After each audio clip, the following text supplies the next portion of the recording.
Assalamualaikum warahmatullahi wabarakatuh. Jumpa kembali dengan Edukasi Official. Semoga kita semua dalam keadaan sehat walafiat. Amin ya robbal alamin. Kali ini kita akan membahas soal prioritas PBG dan solusi praktis dalam memahami soal peran TI dalam pembelajaran dan penilaian otentik. Dan soal ini merupakan sesuai indikator soal dan ikuti kuis di akhir pembahasan soal Bapak Ibu. Oke, langsung saja kita bahas yaitu peran TI dalam pembelajaran dan penilaian otentik pada soal pretest PBG 2022. Oke, soal yang pertama Bapak Ibu, seperti biasa selalu memperhatikan kata kunci soal karena setiap soal ini menggunakan waktu hanya 1 menit Bapak Ibu. Oke ya. Penilaian otentik yang mencakup penilaian pengetahuan, sikap, dan keterampilan. Masing-masing memiliki fungsi atau kegunaan. Salah satu fungsi atau kegunaan dari penilaian sikap adalah, kata kuncinya di sini yang ditanya adalah salah satu fungsi dari penilaian sikap adalah A. Memperoleh informasi deskriptif mengenai perilaku peserta didik. B. Mengukur penguasaan pengetahuan peserta didik. C. Mengukur kemampuan peserta didik dalam menerapkan pengetahuan untuk melakukan tugas tertentu. D. Mengukur penguasaan pengetahuan dan kemampuan peserta didik. Ingat Bapak Ibu, di sini kata kuncinya sudah jelas yaitu penilaian sikap. Berarti kalau penilaian sikap yang diperhatikan adalah perilakunya Bapak Ibu. Berarti jawabannya adalah A Bapak Ibu untuk nomor 1, yaitu memperoleh informasi deskriptif mengenai perilaku peserta didik. Oke, soal nomor 2. Dalam kurikulum 2013, guru dituntut untuk melaksanakan penilaian otentik yang mencakup penilaian pengetahuan, penilaian sikap, dan penilaian keterampilan. Dalam pembelajaran IPS SMP, penilaian sikap peserta didik dapat dilakukan melalui beberapa teknik kecuali. Ingat sekali lagi kata kuncinya adalah teknik penilaian sikap Bapak Ibu ya. Oke, yang ditanya adalah teknik penilaian sikap. A. Dengan cara observasi. B. Rubrik. C. Portofolio. D. Jurnal. Oke Bapak Ibu, mengenai tentang penilaian sikap itu bisa dilakukan dengan cara observasi, bisa menggunakan cara rubrik, dan bisa menggunakan cara jurnal. Berarti karena di sini kata kuncinya adalah kecuali ya, kecuali tentang penilaian sikap itu adalah portofolio Bapak Ibu. C. Portofolio itu adalah kumpulan-kumpulan karya siswa ya. Sedangkan ini yang dilihat adalah penilaian sikap. Oke, soal nomor 3. Berikut ini manfaat hasil penilaian sumatif adalah, kata kuncinya penilaian sumatif Bapak Ibu di dalam pembelajaran. Namun ada kata kunci yaitu kecuali. Berarti yang bukan penilaian sumatif adalah A. Menghasilkan nilai atau angka. B. Melihat kemampuan siswa. C. Menyimpulkan prestasi siswa. D. Keputusan remedial. Oke, untuk soal nomor 3 ini yang bukan merupakan penilaian sumatif adalah keputusan remedial Bapak Ibu. Jawabannya adalah D. Ya. Perhatikan apa yang dimaksud dengan penilaian sumatif Bapak Ibu. Oke, kita lihat Bapak Ibu. Di sini ada 2 penilaian. Yang pertama yaitu penilaian formatif dan yang kedua penilaian sumatif. Mari kita perhatikan perbedaannya. Untuk formatif itu dilakukan saat proses pembelajaran yaitu pada kompetensi tertentu berlangsung. Artinya pada proses pembelajaran berlangsung itu untuk formatif Bapak Ibu, yaitu berlangsung. Sedangkan kalau untuk penilaian sumatif ini dilakukan pada akhir ya, pada akhir pembelajaran kompetensi tertentu. Itu perbedaannya. Yang kedua dilihat dari perbedaannya adalah untuk formatif ini bertujuan untuk mengetahui perkembangan penguasaan peserta didik terhadap kompetensi yang sedang dipelajari. Artinya bertujuan untuk mengetahui, yaitu perkembangan penguasaan yang sedang dipelajari Bapak Ibu. Untuk penilaian sumatif itu bertujuan untuk mengetahui pencapaian Bapak Ibu ya, pencapaian peserta didik dan dari pembelajaran yang sudah berakhir. Artinya kalau untuk sumatif itu pasti di akhir pembelajaran ya. Sedangkan kalau formatif itu sedang di dalam pembelajaran. Yang ketiga, digunakan untuk dasar memperbaiki proses pembelajaran. Ya, itu formatif. Sedangkan untuk sumatif, hasil merupakan bukti mengenai apa yang dikuasai oleh peserta didik. Berarti hasil akhirnya Bapak Ibu. Dan yang keempat, formatif tidak dipakai dalam menentukan nilai raport.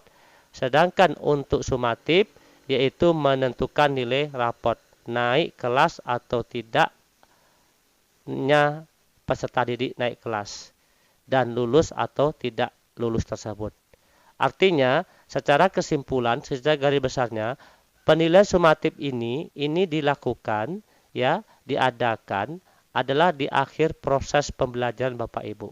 Sedangkan pada penilaian formatif ini yaitu bertujuan dilakukan yaitu pada proses pembelajaran sedang berlangsung Bapak Ibu.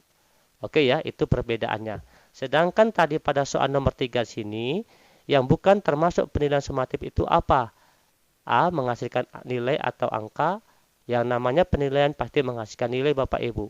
Yang B. Melihat kemampuan siswa. Oke, kemampuan siswa. Ya, yang C. Menyimpulkan prestasi siswa. Yang D adalah keputusan remedial.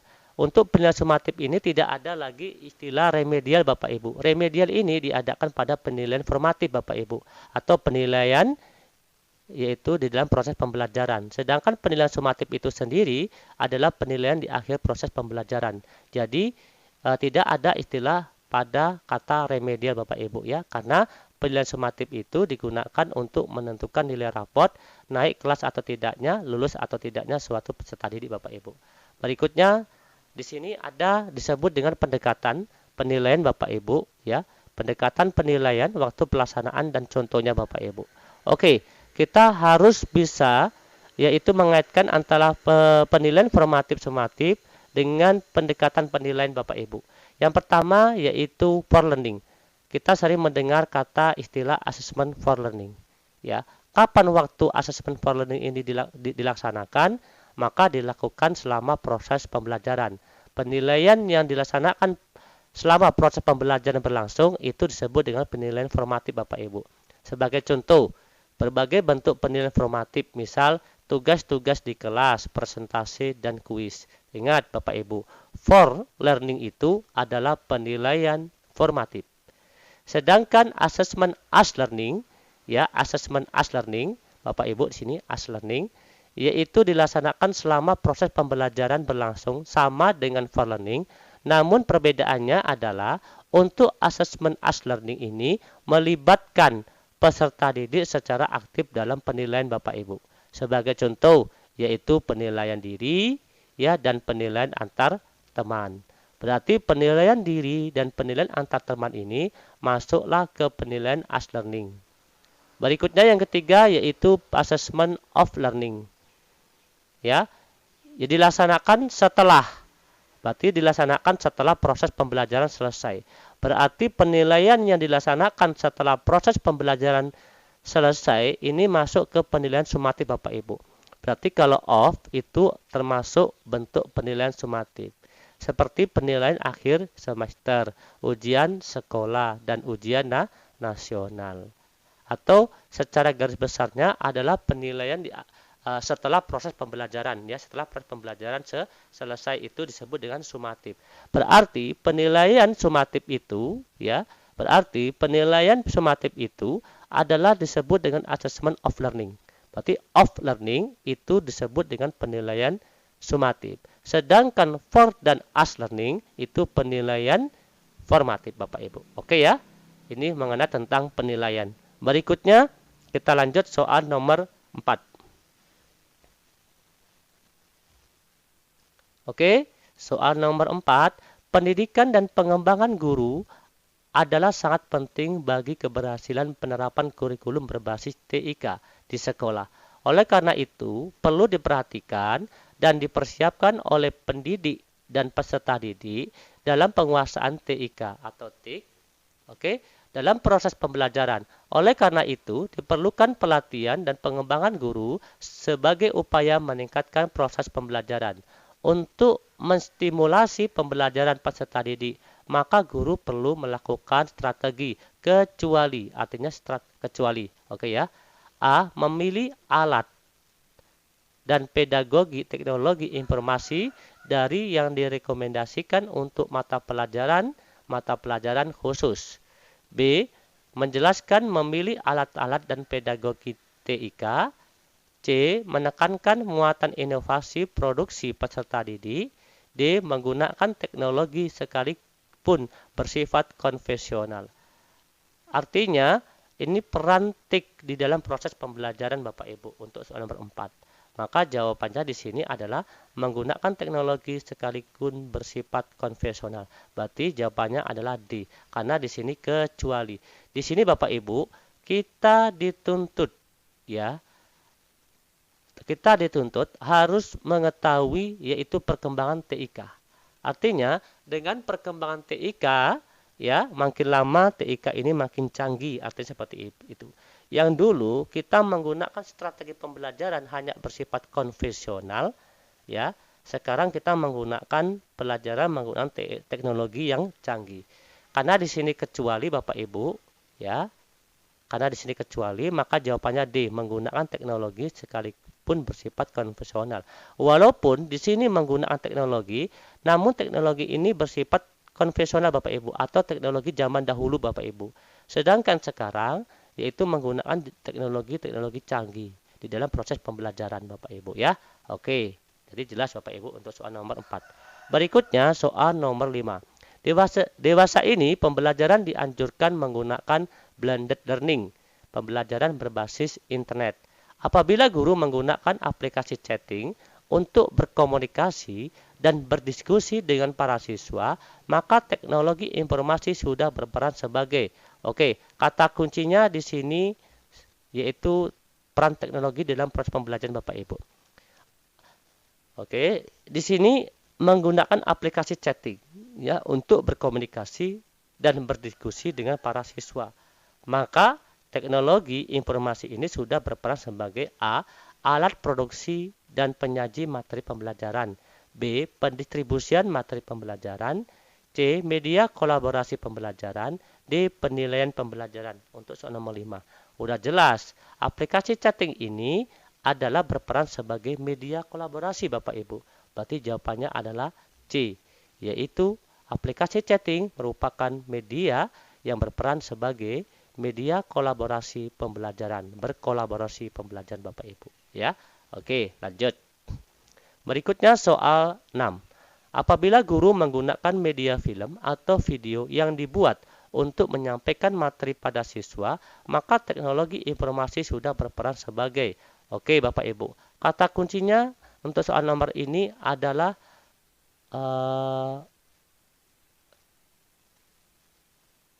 teknologi ya atau aplikasi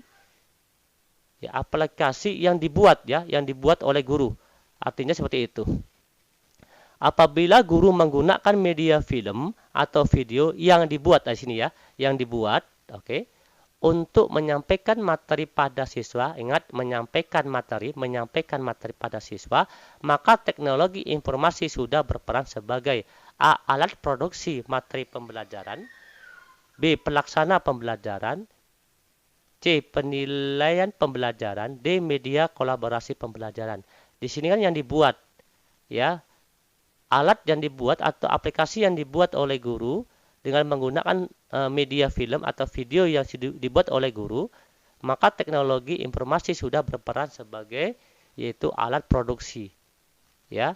Berarti seperti ini Bapak Ibu. Artinya gini, kita disuruh ya atau kita membuat pembelajaran menggunakan media film atau video semacam kita membuat yaitu YouTube Bapak Ibu ya, YouTube seperti itu. Maka aplikasi tersebut itu merupakan sebuah alat Bapak Ibu ya. Aplikasi YouTube tadi itu merupakan sebuah alat produksi materi gitu yang kita buat. Maka jawabannya A. Soal nomor 7. Peran guru dalam proses pembelajaran di kelas utamanya adalah sebagai fasilitator agar kelas menjadi lebih hidup dan bergairah. Peserta didik akan lebih banyak berkegiatan baik secara fisik maupun secara mental. Dalam proses pembelajaran atau dalam proses kegiatan belajar, guru tidak terlalu banyak dalam menyampaikan materi dan guru dalam melaksanakan pembelajarannya terkadang memberikan tugas diskusi kepada peserta didik dengan output akhir sebagai bahan evaluasi, yakni berupa laporan baik dalam bentuk tulisan yang selanjutnya akan dinilai dan direkap oleh guru. Hal itu dilakukan agar siswa mencari tahu, berinovasi, dan kreatif. Bentuk dari kegiatan tersebut dalam melaksanakan tes untuk memastikan siswa telah memahami materi juga guru sering menggunakan Google Form agar lebih mudah membuat mengolah nilai. Oke. Teknologi informasi sudah berperan sebagai, ingat kata kuncinya Bapak Ibu, di dalam proses pembelajaran guru menggunakan yaitu Google Form yang lebih mudah untuk mengolah nilai. Kata kuncinya sudah jelas Bapak Ibu, Google Form untuk mengolah nilai. Maka teknologi informasi sudah berperan sebagai A. Alat produksi materi pembelajaran, B. Pelaksanaan pembelajaran, C. Penilaian pembelajaran, D. Media kolaborasi pembelajaran. Sudah jelas jawabannya C, yaitu sebagai penilai pembelajaran. Soal 8. Guru pada sekarang ini dapat menggunakan Google Classroom untuk mengirim materi dibandingkan hanya lewat WA, agar siswa lebih terfokus dalam belajar saat pembelajaran daring. Ini artinya teknologi informasi sudah berperan sebagai, ingat Bapak Ibu, kata kuncinya di sini adalah Google Classroom. Google Classroom. Yang mana untuk mengirim materi dibandingkan lewat WA. Kata kunci dari Google Classroom untuk mengirim nilai, maka peran teknologi informasi sudah berperan sebagai A. Alat produksi materi pembelajaran, B. Pendistribusian materi pembelajaran, C. Penilaian pembelajaran, D. Media kolaborasi pembelajaran. Di sini sudah jelas, yaitu Google Form ini, Google Classroom ini untuk mengirim materi ini lebih cepat ya dibandingkan dengan hanya lebih lewat WA. Berarti proses pengiriman itu disebut dengan pendistribusian.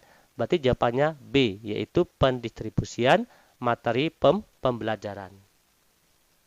Oke Bapak Ibu, peran teknologi informasi ke dalam proses pembelajaran dan penilaian autentik cukup sekian. Kita lanjutkan, yaitu untuk indikator berikutnya. Terima kasih atas kunjungannya Bapak Ibu, kami akhiri. Wassalamualaikum warahmatullahi wabarakatuh. Salam edukasi.